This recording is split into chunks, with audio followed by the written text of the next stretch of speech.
Some breaking news coming in. White House has taken steps to restrict Chinese investment and put tariffs on $50 billion in Chinese imports for stealing technology. Just to put this into context, this is an announcement that was anticipated. This is a measure that is also anticipated to result in further retaliation coming in from Beijing. But as of now, we do know that the White House has taken steps to restrict Chinese investment and has put tariffs on $50 billion in Chinese imports. Let's get in further perspectives from our correspondent Ramesh Ramachandran, who's been getting us the very latest.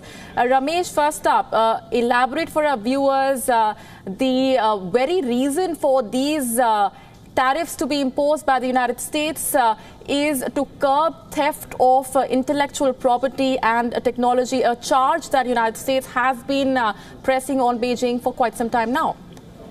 Indeed, as you mentioned, Molly, this was expected and much anticipated, and the decision has finally come.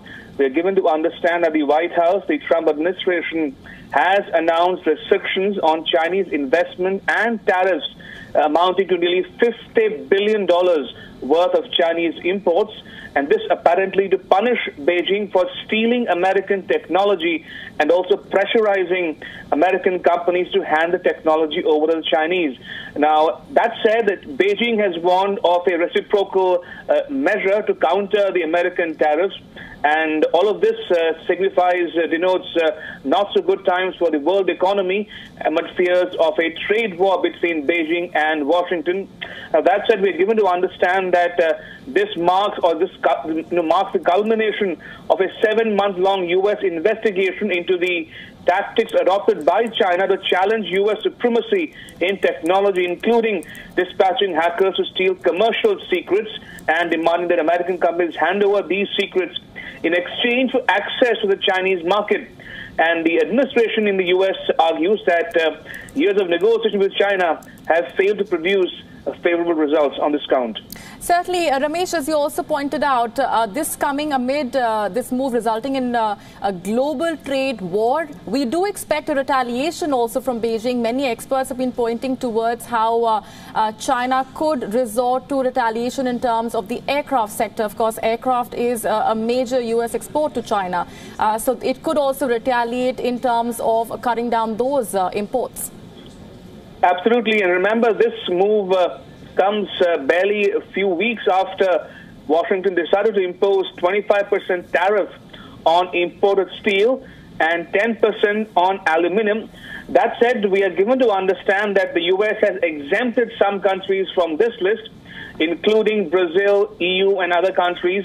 But that said, as you mentioned, this can or could possibly escalate the so-called trade war between China and the U.S. Already, we heard from Chinese Premier Li Keqiang earlier this week, who said that Washington must act, quote-unquote, rationally, and that in return, China promises to open up to more foreign products and investments. So clearly, the last word has not been said on this issue. Certainly, the last word is definitely far-fetched right now. Stay with me, Ramesh. Let's also bring in a statement that's come in from the Chinese Foreign Ministry official earlier. This is what the official had to say about the possibility of unfair tariff. China resolutely opposes the unilateral and protectionist trade practices by the United States and will not allow its legitimate rights and interests to be harmed. China will certainly take all necessary measures to resolutely defend its legitimate rights and interests. China hopes that the U.S. can recognize the mutual beneficial and win-win nature of the China-U.S. trade relation. It does not do anything detrimental to both sides. Ramesh, this of course is a warning that had come in as many words from the Chinese Foreign Ministry. Also important to remind our viewers, there have been warnings coming in from the Federal Reserve Chairman himself, who had warned President Donald Trump against taking such a move.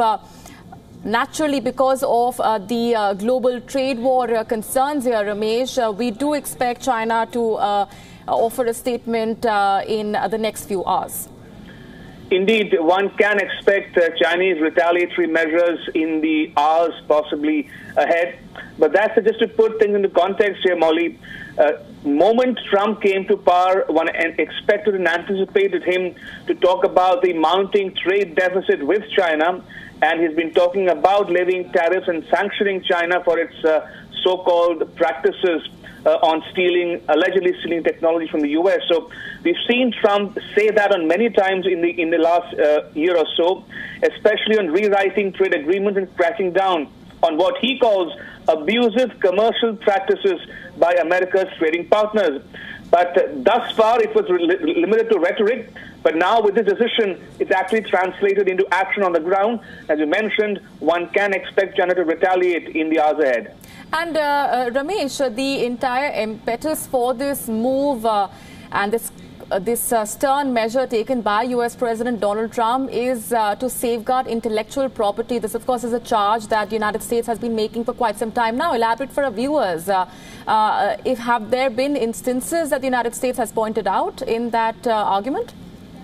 Well, what we are given to understand is that Donald Trump and his administration is asking the various agencies and departments of the U.S. government to come up with a list of restrictions on Chinese investments. Now, this is expected or likely to hurt, the electronics retailers and other American businesses. So the American industry, as we speak, is also bracing for a retaliatory action from the Chinese side.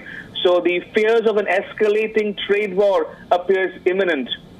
All right. Stay with me, Ramesh. For those who might just be tuning in, U.S. of course, has slapped a $50 billion tariff when it comes to its crackdown on Chinese imports. United States President Donald Trump, as anticipated, has cracked down and has signed that memo just a short while ago. White House has taken that step to restrict Chinese investments and put tariffs on $50 billion in Chinese imports. This, as we've been discussing all along, is a move that the United States has taken in terms of its long-held argument of China stealing technology, stealing intellectual property as well. And as Ramesh was just telling us, this is an argument that has built up over the last few months, though specific instances, Ramesh, are not out in the public domain as of now. Well, just as an aside, additional information, Molly, the decision was taken by the Trump administration on the back of an American act. It's called the U.S. Trade Act. It dates back to 1974. The global commerce today is regulated to a large extent by the World Trade Organization, which came into being in the mid-1990s. So Trump feels it doesn't have the leeway to impose sanctions on China by way of WTO. So therefore, he has taken refuge under what is known as the U.S. Trade Act to impose unilaterally sanctions and tariffs on China. And this, as I mentioned before, is likely to escalate the so-called trade war with Beijing, with Beijing not in a mood to relent on this issue just yet, because as a rising power, it does not want to be seen as being subservient to the to the U.S. All right, stay with me, Ramesh. United States cracking down on Chinese imports. United States, of course, has slapped those tariffs. As Ramesh was just telling us, U.S. President Donald Trump has taken refuge under that specific law, even though the World Trade Organization regulations do not allow United States to impose those tariffs. U.S. of course has found its way to circumvent that legal hurdle and has taken the step to restrict Chinese investment and put tariffs on $50 billion in Chinese imports. As we've been discussing all along, Ramesh, we do expect Beijing to retaliate, but will it be, as many experts have been pointing out, specifically in terms of clamping down on U.S. imports vis-a-vis aircraft, because that, of course, is one of the major aircraft form a major share of U.S. imports. Indeed. So it's the tariffs amount to $50 billion, as you mentioned, Molly. And this might impinge or impact on at least 1,000-odd products, which are expected to be impacted within days of this coming to force, and that could sort of straddle many sectors or industries in China and the U.S. But we'll have to wait and watch as to how Beijing chooses to respond to this latest provocation from the Trump administration. But that said, as I mentioned before, China has repeatedly said that the U.S. would do well not to fall in the temptation, the trap of imposing tariffs unilaterally on China, which would be outside the ambit of the WTO, the World Trade Organization. But that said, White House has indicated more than once that they are adamant and that they will persist and insist on imposing these tariffs and sanctions on Chinese companies and economy, because they want to protect their intellectual property rights and not allow the Chinese companies and agencies to allegedly steal American technology to benefit their own companies globally. All right, Ramesh, just hold that thought. China has, of course, been penalized for stealing technology, as we've been pointing out all along. These tariffs that the White House has now imposed, amounting to, as many experts have pointed out in the run-up to that announcement, an escalation of global trade war tension. They've also been pointing out towards how China is expected to retaliate as well. The White House seeking that step to restrict Chinese investment and put tariffs on $50 billion in Chinese imports. Let's go across to my colleague Aditya Dhunna as well, who's joining us on the broadcast for more on this. What more do you have, Aditya?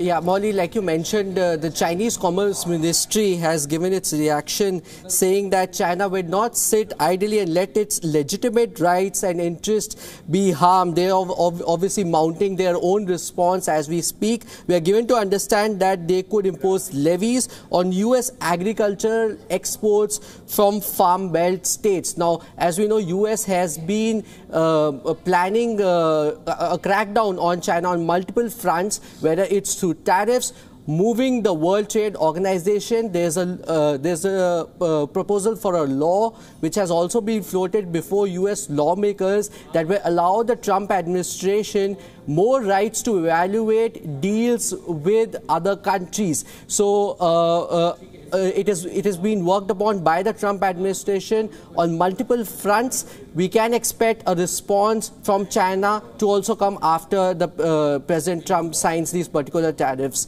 in a matter of minutes now. That, of course, is one concern here, that Beijing is expected to retaliate. We are expecting a statement over the next few hours from the Chinese side. But just to put things in perspective here, this is a big tariff blow on China that's now been imposed by the White House. It may also cause a backlash against Boeing, as many have been talking about. Ramesh, if you're still with me, as I've been pointing out all along, aircraft is one of the top U.S. exports to China, and many have pointed out towards how China could also slap back against U.S. companies such as Boeing. Indeed, the airline industry could be one such vulnerable point, one that might hurt the U.S. where it hurts most. But I don't want to second guess what the Chinese response might be, as we are standing by for the official announcement from Washington on the sanctions on Beijing. But just to put into the context here for the WION viewer, Molly, we've already heard from Beijing in the last several days, with the spokesperson of the foreign ministry in particular warning that the Chinese side will never want a trade war with the U.S. to begin with. But if I can just quote the spokesperson here, but if we are forced to, we will not hide from it. And his spokesperson went on to say that we will definitely take firm and necessary countermeasures to defend our legal rights. So that's more or less sets it up for China to respond the moment Washington announces formally or accuses or puts China in the dock for stealing intellectual property and imposes sanctions on Beijing. All right, stay with me both, Ramesh and Aditya. Let's also take a look at how earlier, just a short while ago, United States had averted a trade war with Europe. America has exempted Europe and 6 other nations earlier from import duties of 25% on steel and 10% on aluminium. So there was some relief that came in for the European Union and 6 other nations earlier. That, of course, followed 2 days of talks in Washington. Let's cut straight across now to U.S. President Donald Trump speaking. Speeches by me and talks by me and interviews where I talk about unfair trade practices. We've lost, over a fairly short period of time, 60,000 factories in our country, closed, shuttered, gone. 6 million jobs at least, gone. And now they're starting to come back. You see what's happening with Chrysler, with Foxconn, with so many other companies wanting to come back into the United States. But we have one particular problem, and I view them as a friend. I have tremendous respect for President Xi. We have a great relationship. They're helping us a lot in North Korea, and that's China. But we have a trade deficit, depending on the way you calculate, of $504 billion. Now, some people would say it's really $375 billion. Many different ways of looking at it, but any way you look at it, it is the largest deficit of any country in the history of our world. It's out of control. We have a tremendous intellectual property theft situation going on, which likewise is hundreds of billions of dollars, and that's on a yearly basis. I've spoken to the president. I've spoken to representatives of China.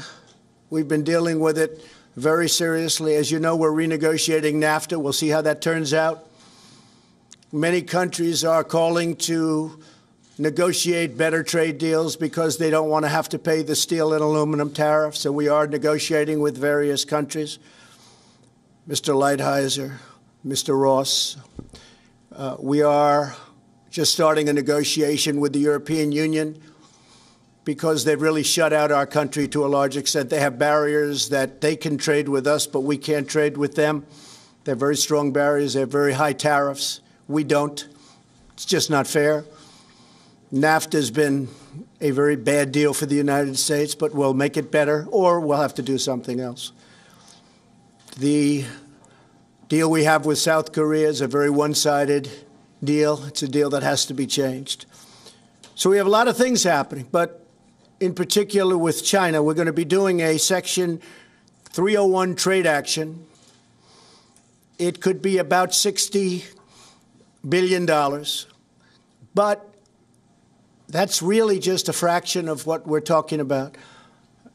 I've been speaking with the highest Chinese representatives, including the president, and I've asked them to reduce the trade deficit immediately by $100 billion. It's a lot. So that would be anywhere from 25%, depending on the way you figure, to maybe something even more than that. But we have to do that. The word that I want to use is reciprocal. When they charge 25% for a car to go in, and we charge 2% for their car to come into the United States, that's not good. That's how China rebuilt itself. The tremendous money that we've paid since the founding of the World Trade Organization, which has actually been a disaster for us. It's been very unfair to us. The arbitrations are very unfair. The judging's been very unfair. And knowingly, we always have a minority, and it's not fair. So we're talking to World Trade, we're talking to NAFTA, we're talking to China, we're talking to European Union. And I will say every single one of them wants to negotiate. And I believe that in many cases, maybe all cases, we'll end up negotiating a deal. So we've spoken to China, and we're in the midst of a very large negotiation. We'll see where it takes us. But in the meantime, we're sending a Section 301 action. I'll be signing it right here, right now. I'd like to ask Bob Lighthizer to say a few words about the 301 and where we are in that negotiation. And we're doing things for this country that should have been done for many, many years. We've had this abuse by many other countries and groups of countries that were put together in order to take advantage of the United States, and we don't want that to happen. We're not going to let that happen. It's probably one of the reasons I was elected, maybe one of the main reasons, but we're not going to let that happen. We have right now an $800 billion trade deficit with the world. So think of that. So let's say we have 500 to 375, but let's say we have 500 with China, but we have 800 total with the world. That would mean that China is more than half. So we're going to get it taken care of. And frankly, it's going to make us a much stronger, much richer nation. The word is reciprocal. That's the word I want everyone to remember. We want reciprocal, mirror. Some people call it a mirror tariff or a mirror tax. Just use the word reciprocal. If they charge us, we charge them the same thing.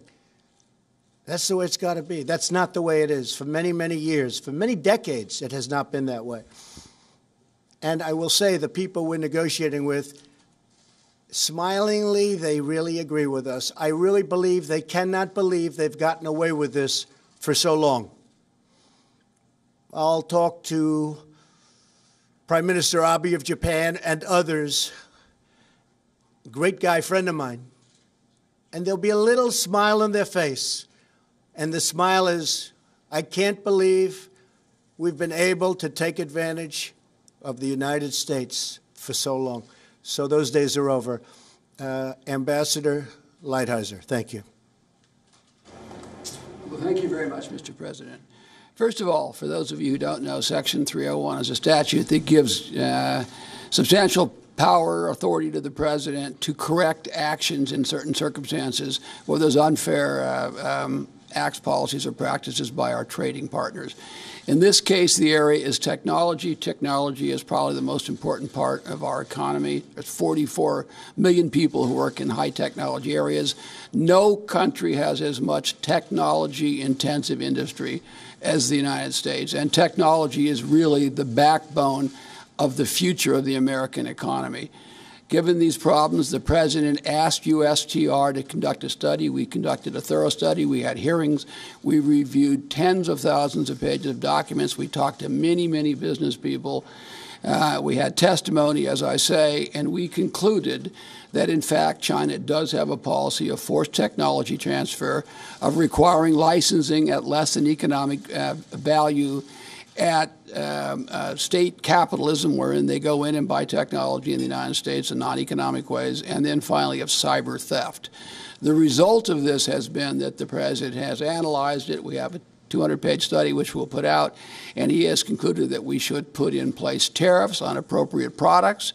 We can explain later how we concluded what products they are, that we would put investment restrictions on China with respect to high technology, and that we'll file a WTO case because one of the actions here does involve a WTO violation. This is an extremely important action, very significant and very important for the future of the country, really across industries. And I would really like to thank you very much, Mr. President, for giving me the opportunity to work on it. Thank you very much, Bill. Secretary Ross. Intellectual property rights are our future, and it's no accident that in June of this year, the U.S. Patent and Trademark Office will issue its 10 millionth patent. 10 million patents. There's no country in the history of the world that remotely approaches that. So the steel and aluminum actions we've taken deal more or less with the present. This action on intellectual property rights deals with the future. So we're trying to solve both today's problem and problems that otherwise will be forthcoming. That's why these actions are so important and so important in unison with each other. We will end up negotiating these things rather than fighting over them, in my view. Mike Pence would like to say something? Thank you, Mr. President, and to all our honored guests. Today's action sends a clear message that this president and our entire administration are determined to put American jobs and American workers first. The action the president will take today under Section 301 also makes it clear that the era of economic surrender is over. The United States of America is taking targeted and focused action to protect not only American jobs, but America's technology, which will power and drive an innovation economy for decades to come. It is just one more step of a promise made and a promise kept by President Trump. So we'll sign right now. I just want to let everybody know, just for a second time, that we are in the midst of very major and very positive negotiations. Positive for the United States, and actually very positive for other countries also. We have some of our great business leaders and leaders, period, right behind me. I may ask Marilyn Lockheed, the leading woman's business executive in this country, according to many. And we buy billions and billions of dollars worth of that beautiful F-35. It's stealth. You cannot see it. Is that correct? That's correct. Better be correct, right? Absolutely. Marilyn, please say a few words. Well, thank you, Mr. President. I would just say that this is a very important moment for our country in that we are addressing what is a critical area for the aerospace and defense industry, and that is protecting our intellectual property.